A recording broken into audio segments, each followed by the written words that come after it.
എഫേസ്യ ലേഖനം 4:30 വിശുദ്ധ പൗലോസ് പറയുന്നൊരു വാക്കുണ്ട്: ദൈവത്തിന്റെ പരിശുദ്ധാത്മാവിനെ ദുഃഖിപ്പിക്കരുത്, അവനാലല്ലോ നിങ്ങൾ വീണ്ടെടുപ്പ് നാളിനായി മുദ്രയിടപ്പെട്ടിരിക്കുന്നത്.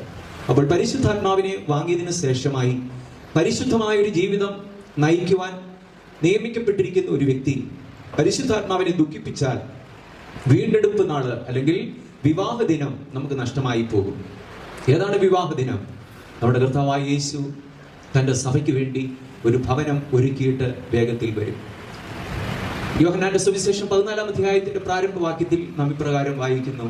അവിടെ നാം വായിക്കുന്നത് ഇപ്രകാരമാണ്: നിങ്ങളുടെ ഹൃദയം കലങ്ങിപ്പോകരുത്, എന്നിൽ വിശ്വസിപ്പീൻ, എൻ്റെ പിതാവിലും വിശ്വസിപ്പീൻ. എൻ്റെ പിതാവിൻ്റെ ഭവനത്തിൽ അനേകം വാസസ്ഥലങ്ങളുണ്ട്, ഇല്ലെങ്കിൽ ഞാൻ നിങ്ങളോട് പറയുമായിരുന്നു. ഞാൻ പോയി സ്ഥലമൊരുക്കിയാൽ ഞാൻ ഇരിക്കുന്ന ഇടത്ത് നിങ്ങളെ ഇരുത്തേണ്ടതിന് വീണ്ടും വന്ന് നിങ്ങളെ എൻ്റെ അടുക്കൽ ചേർക്കും.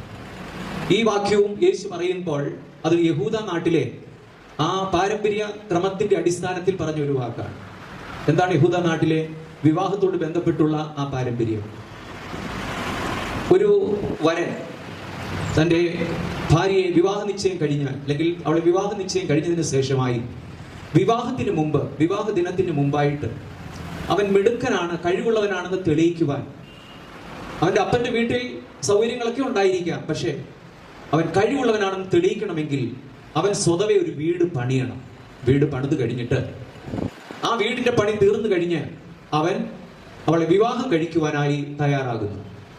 ഈ പശ്ചാത്തലത്തിൽ നിന്നുകൊണ്ടാണ് യേശു തനിക്ക് വേണ്ടി ഒരു കാന്തയെ ഉരുവാക്കുന്ന പ്രവൃത്തി യേശു കാൽവറിയിൽ പൂർണ്ണമാക്കിയെങ്കിൽ പോകുമ്പോൾ പറഞ്ഞൊരു വാക്കുണ്ട്: എൻ്റെ പിതാവിന്റെ ഭവനത്തിൽ അനേകം വാസസ്ഥലങ്ങളുണ്ട്, ഇല്ലെങ്കിൽ ഞാൻ നിങ്ങളോട് പറയുമായിരുന്നു, ഞാൻ നിങ്ങൾക്ക് സ്ഥലം ഒരുക്കുവാൻ പോകുന്നു.